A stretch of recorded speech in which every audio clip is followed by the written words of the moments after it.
ביטחוניים שעומדים בפנינו শান্তি চুক্তির মধ্য দিয়ে ফিলিস্তিনের মাটিতে ইসরায়েলের অত্যাচার বন্ধের স্বপ্ন দেখেছিল বিশ্ব নেতারা। তবে তাতে কার্যকরী কিছুই হলো না। শান্তি চুক্তির 2 সপ্তাহ না পেরোতেই পশ্চিম তীর নিয়ে আবারও ষড়যন্ত্রের ফাঁদ পেতেছে ইসরায়েল। পবিত্র ভূখণ্ড নিজেদের মানচিত্রে সংযুক্ত করতে বিল পাশ করেছে ইসরায়েলের পার্লামেন্ট নেসেট। বিলটি পূর্ণাঙ্গভাবে পাশ হলে ফিলিস্তিনি ভূখণ্ড ইসরায়েলের সাথে সংযুক্ত হবে এবং সেখানে দখলদারদের সার্বভৌমত্ব কার্যকর হবে। ইসরায়েল পার্লামেন্টের এই বিল পাশ হওয়ার পরপরই ক্ষোভে ফুঁসছে ফিলিস্তিন কর্তৃপক্ষ, প্রতিরোধ যোদ্ধা কাতার, সৌদি ও জর্ডান। কাতার ভিত্তিক সংবাদ মাধ্যম আল জাজিরা জানিয়েছে, ফিলিস্তিনের অধিকৃত পশ্চিম তীর আনুষ্ঠানিকভাবে নিজেদের ভূখণ্ডে অন্তর্ভুক্ত করার একটি বিল ইসরায়েলের পার্লামেন্টে প্রথম ধাপে পাশ হয়েছে। জেনেক্সে শিফট করো, লাইফকে লিফট করো। এটি কার্যত ফিলিস্তিনি ভূখণ্ড সংযুক্তিরই সমান এবং আন্তর্জাতিক আইনের প্রকাশ্য লঙ্ঘন। তবে দখলদার প্রধানমন্ত্রী বেনিয়ামিন নেতানিয়াহু নিজেই এই প্রস্তাবের বিরোধিতা করেছেন। তবে নেতানিয়াহুর রেকর্ড বলছে এটি তার এক ধরনের অভিনয়।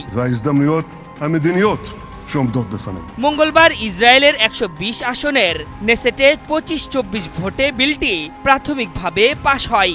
এটি আইন হিসেবে কার্যকর হতে আরও 3 ধাপের ভোটে অনুমোদন পেতে হবে। প্রধানমন্ত্রী নেতানিয়াহু ও তার দল লিকুদ পার্টি বিলটির বিরোধিতা করলেও কয়েকজন জোটসঙ্গী এবং বিরোধী এমপি এতে সমর্থন দেন। নেসেটের বিবৃতিতে বলা হয়েছে, ইসরায়েল রাষ্ট্রের সার্বভৌমত্ব জুদিয়া ও সামারিয়া অঞ্চল তথা পশ্চিম তীরে প্রয়োগ করার উদ্দেশ্যে বিলটি আনা হয়েছে।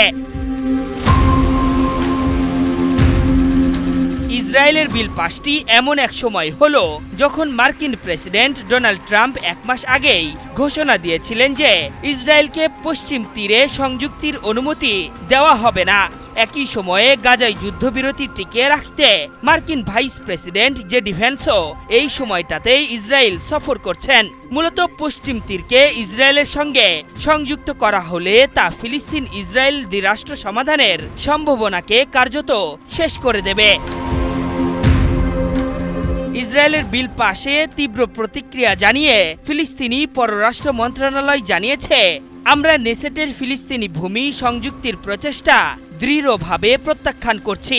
পশ্চিম তীর, পূর্ব জেরুজালেম এবং গাজা এই অঞ্চলগুলোকে একক ভৌগোলিক ইউনিট যার ওপর ইসরায়েলের কোনো সার্বভৌম অধিকার নেই। এছাড়া প্রতিরোধ যোদ্ধারা সহ সৌদি, কাতার ও জর্ডানের মতো দেশগুলো নিন্দা জানিয়েছে। বর্তমানে দখলকৃত পশ্চিম তীর ও পূর্ব জেরুজালেমে 7 লাখের বেশি ইসরায়েলি অবৈধ বসতিতে বাস করছে। আন্তর্জাতিক আইনে এসব বসতি অবৈধ বলে ঘোষণা করা হয়েছে। আশরাফুল ইসলাম, 71।